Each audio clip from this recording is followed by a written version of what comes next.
முருகேசன் மேல்நிலைப் பள்ளியின் 49வது ஆண்டு விழாவிற்கு தமிழ்துறை சார்பில் உங்கள் அனைவரையும் வருக வருக என வரவேற்கிறோம். வீரபாண்டிய கட்டபொம்மன் வரலாறு ஆயிரம் ஆண்டுகளுக்கு ஒரு முறைதான் உலகிலேயே அவதார புருஷர்கள் தோன்றி மறைகிறார்கள். அவர்களின் பரம்பரையிலே அவதரித்து முடித்தரித்து தமிழ்நாட்டின் சுதந்திரத்திற்காக பாடுபட்டு மனநற்று வெள்ளையர்களால் தூக்கிலிடப்பட்டு துடிதுடித்து உயிர் நீத்த வீர பெருமன்னன் தான் வீரபாண்டிய கட்டபொம்மன். 1760ஆம் ஆண்டு ஜனவரி மாதம் 3ஆம் தேதி பாஞ்சாலங்குறிச்சியில் ஜெகவீர பாண்டியனுக்கும் ஆறுமுகத்தம்மாள் அம்மையாருக்கும் மகனாக பிறந்தார். அவரது தந்தை பாஞ்சாலங்குறிச்சியின் பாளையக்காரர் ஆவார். தந்தைக்கு பிறகு 18ஆம் நூற்றாண்டில்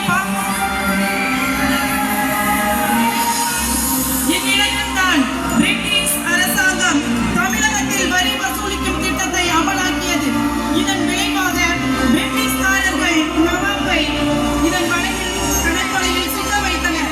இதனால் நவாப் அவர்களுக்கு பாளையக்காரர்களிடம் வரி வசூலிக்கும் உரிமையை கொடுத்தனர். இதற்கு அனைத்து பாளையக்காரர்களும் அடிபணிந்தார்கள், கட்டபொம்மனை தவிர. இறுதியில் ஆங்கிலேயரின் சூழ்ச்சியால் கைது செய்யப்பட்டு 1799ஆம் ஆண்டு அக்டோபர் மாதம் 16ஆம் நாள் தனது 39வது வயதில் கயத்தாரில் தூக்கிலிடப்பட்டார்.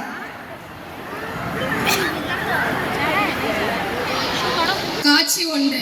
ஆங்கிலேய அரசு விதித்த வரி விதிப்பை எதிர்த்து ஜாக்சன் துரையை வீரபாண்டிய கட்டபொம்மன் பாஞ்சாலங்குறிச்சி கோட்டையில் சந்திக்க வருகிறார். அங்கு ஜாக்சன் துரையை எதிர்த்து தான் வாழும் சொந்த பூமிக்கு வேற்று நாட்டு அயலானுக்கு கப்பம் கட்டுவதா, எங்கிருந்தோ வந்து இந்திய மண்ணை சூறையாடி ஆங்கிலேயனுக்கு ஒருபோதும் கப்பம் கட்ட முடியாது என வீர முழக்கம் இடுகிறார் வீரபாண்டிய கட்டபொம்மன்.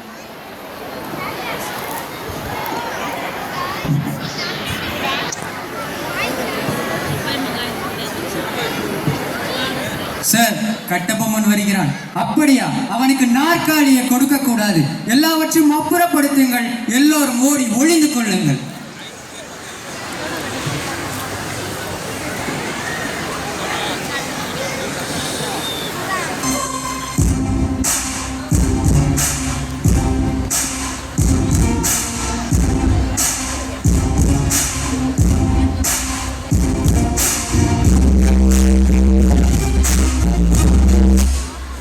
நீர்தான் வீரபாண்டிய கட்டபொம்மனோ?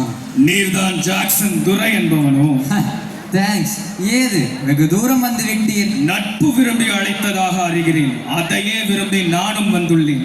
நட்பு வேண்டும், ஆனால் அதற்கேற்ற நடத்தை இல்லை உம்மிடம். கற்றுக் கொடுக்கும் இடம் தமிழிடம். நீ கற்றுக் கொடுக்க முயற்சிப்பது அறிவீனம். நவாபிடமிருந்து நாட்டுரிமை பெற்றது நாங்கள். நீயாக என் பேட்டி காண வரவில்லை. பேட்டி கொடுப்பவர் நாங்கள். இல்லாவிட்டால் நீ இந்த நாட்டுக்குள்ளேயே நுழைந்திருக்க முடியாது. இருமாப்பு இன்னும் ஒழியவில்லை உன்னிடம். எல்லாம் உடன் பிறந்தவை, ஒழியாது. உன் மீது குற்றம் சுமத்துகிறேன். என்னவென்று? எடுத்துரைத்தால் கணக்கில் அடங்காது. எண்ணிக்கை தெரியாத குற்றம். எனக்கா எண்ணிக்கை தெரியவில்லை? அகம் பிடித்தவனே சொல்கிறேன் கேள். உன் நிலத்தில் விளையும் விளைச்சலுக்கெல்லாம் கிஸ்தி கொடுக்கவில்லை. எங்கள் பேரரசுக்கு கீழரசா இருக்க திரைப்படம் செலுத்தவில்லை. வெகு காலமாக வரிப்பணமும் வந்து சேரவில்லை. இந்த பாக்கிக்கெல்லாம் வட்டியும் செலுத்தவில்லை. கிஸ்தி, திரை, வரி, வட்டி. வானம் பொழிகிறது, பூமி விளைகிறது, உனக்கேன் கொடுப்பது கிஸ்தி? எங்களோடு வயலுக்கு வந்தாயா, ஏற்றம் இறைத்தாயா, நீர் பாய்ச்சி நெடுவயல் நிறைய கண்டாயா, நாற்று நட்டாயா, களை பறித்தாயா, கழனி வாழ் உழவருக்கு கஞ்சி களையம் சுமந்தாயா, அங்கு கொஞ்சி விளையாடும் என் குல பெண்களுக்கு மஞ்சள் அரைத்து பணி புரிந்தாயா, அல்லது நீ மாமனா மச்சானா? மானங்கெட்டவனே, எதற்கு கேட்கிறாய் திரை? யாரை கேட்கிறாய் வரி? போரடித்து நெற்குவிக்கும் மேலை நாட்டு மறவர் கூட்டம் பரங்கியரின் உடலையும் போரடித்து தலைகளை நெற்கதிர்களாய் குவித்து விடும். ஜாக்கிரதை. அதிகார முத்திரையிட்டு உன்னை கையோடு அழைத்து வர ஆள் அனுப்பினேனே. அப்படியா? பலே, நீ அனுப்பிய ஆள் மிகவும் புத்திசாலி. என்னை அழைத்து வரும் நோக்கத்தோடு எவனும் தலை காட்டியதில்லை அந்த பக்கம். எங்களுடைய பெருமை தெரிந்தவனவன். ஆனால் இது போன்ற ஒரு கடிதத்தை எழுதவும் இதுவரை எவனுக்கும் துணிவு பிறந்ததில்லை. எழுதிவிட்டதாக என் முன்னே கூறிய உன்னை விட்டு வைப்பது என் குற்றம்.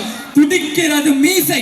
அடக்கு அடக்கு என நட்பு நாடி வந்த உறவு முறை தடுக்கிறது. என்ன மீசையை முறுக்கிறாயா? அது ஆபத்திற்கு அறிகுறி. உன் இவனை சிறைப்பிடிக்க உத்தரவிடுகிறேன். என்ன வரச் சொல் பார்க்கலாம். மானம் அழிந்து விடவில்லையடா மரத்தமிழனுக்கு. என் மடி மீது கை வைத்த உன் தலை தரையிலே உருண்டு போகட்டும்.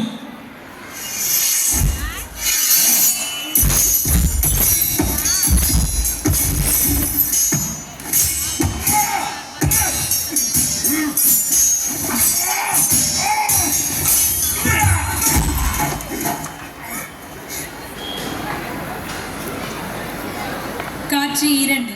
ஆங்கிலேய அரசுக்கு கட்ட வேண்டிய வரி தொடர்பாக ஜாக்சன் துரையும் வீரபாண்டிய கட்டபொம்மனும் நேருக்கு நேற்று விவாதம் செய்கின்றனர். பின்னர் ஆங்கிலேய தளபதி பேனர்மேன் ஆணைப்படி புதுக்கோட்டை மன்னர் விஜய ரகுநாத தொண்டைமானால் கைது செய்யப்படுகிறார்.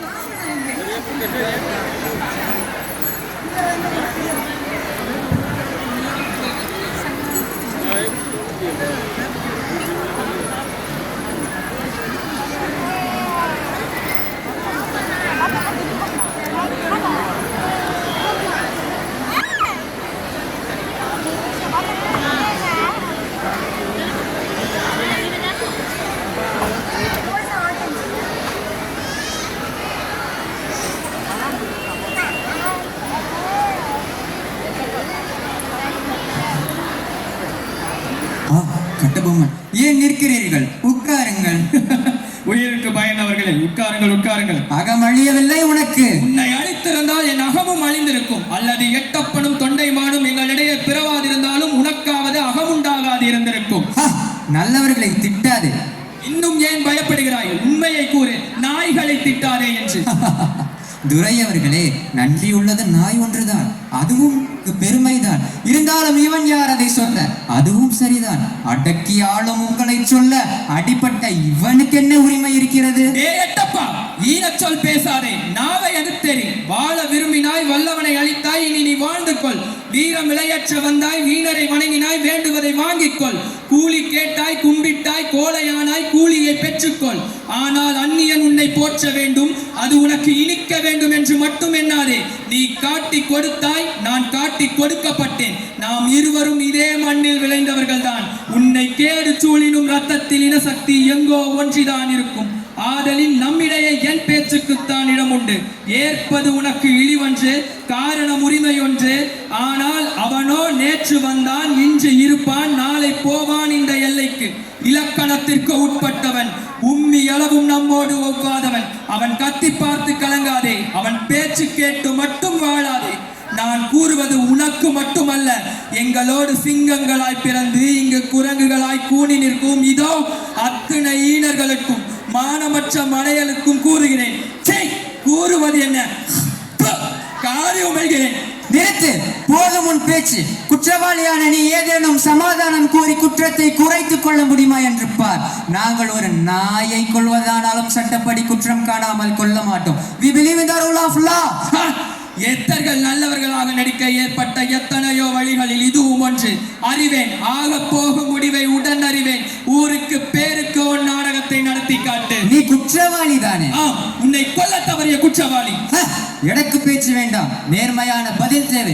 கும்பனியானின் கட்டளைக்கு நீ ஏன் அடங்கவில்லை? கும்பனி என்பது வாங்கவும் விற்கவும் வந்த ஒரு வர்த்தக ஸ்தாபனம். அதற்குள் அடங்க வேண்டுவது பொருள்கள், புருஷர்கள் அல்ல.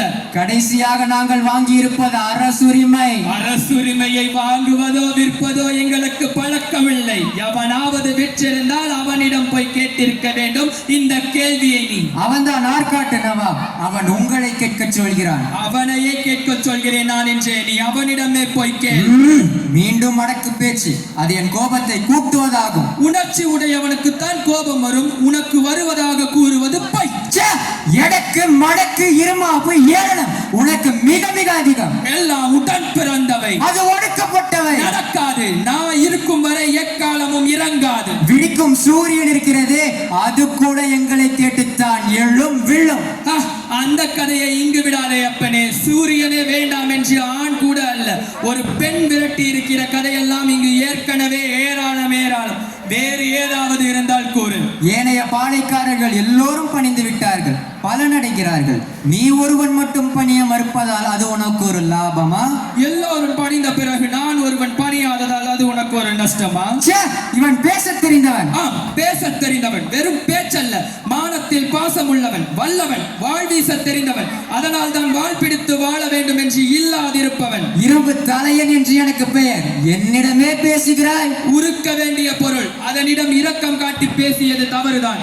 எங்கள் நாடோ எல்லா வளமும் படைத்த நாடு, எதற்கும் எவரிடத்திலும் கையேந்தி நிற்க வேண்டிய அவசியம் இல்லாத நாடு, மையம் வானம் ஒத்துழைக்கும் நாடு. இங்கு பிறந்தவன் பேடியாவதில்லை. பேடியா இருப்பவன் இந்த நாட்டின் அசல் வித்தாக இல்லாதவனாக இருப்பான். பொன்னாட்டு மக்கள் எங்கள் தென்னாட்டு மக்கள். போர் என்றால் புலிகுணம், பொங்கும் இன்ப காதல் என்றால் பூமணம், புகழுக்குரிய மானம் என்றால் உலகிற்கு ஒரே இனம் என்று சரித்திரம் கண்டவர்கள் நாங்கள். எங்களை அடக்கியால அந்த ஆண்டவனே எண்ணியதில்லை. விரும்பினால் அன்பை காட்டி நண்பர்களாய் தான் எங்களிடம் வந்து வாழ்ந்ததுண்டு. அந்த புண்ணிய பூமியிலே நாடு பிடிக்க வந்த நீங்கள் நரிவேஷம் கட்டி வாழையாட்டி நிற்கிறீர்கள். காலம் உங்களுக்கு கருணை காட்டினும் நல்லவர்கள் உங்கள் காலை பிடித்து வாழ மாட்டார்கள் என்பதை மட்டும் மனதில் நிறுத்திக்கொள். போதும் உன் புத்திமதி. மேலும் மேலும் குற்றங்களை கூடுதலாக்கி கொண்டே போகிறாய். நான் இப்போதே தீர்ப்பு கூறுகிறேன். உயிரின் மீது ஆசை இருந்தால் உனக்காக ஒரு வினாடியை ஒதுக்குகிறேன். மன்னிப்பு கேட்டுக்கொள். நான் மன்னிப்பு கேட்பதா? என் கை கட்டப்பட்டது இதுவரை உன் கழுத்து கலட்டப்படாமல் இருக்க என் தாய் கேட்டிருக்க வேண்டும் இதை. அவள் தள்ளாத வயதிலும் பொல்லாத புலியாக உன் மீது பாய்ந்திருப்பாள். என் தம்பி கேட்டிருக்க வேண்டும் இதை. இந்நேரம் உன் பரங்கி தலை உன் சீதள சீமையை நோக்கி பறந்தே போயிருக்கும். வீர தமிழ் குல பெண்மணி என் மனைவிக்கு மட்டும் இது புரிந்திருந்தால் இந்நேரம் உன் உடல் தீப்பற்றி எரிந்திருக்கும்.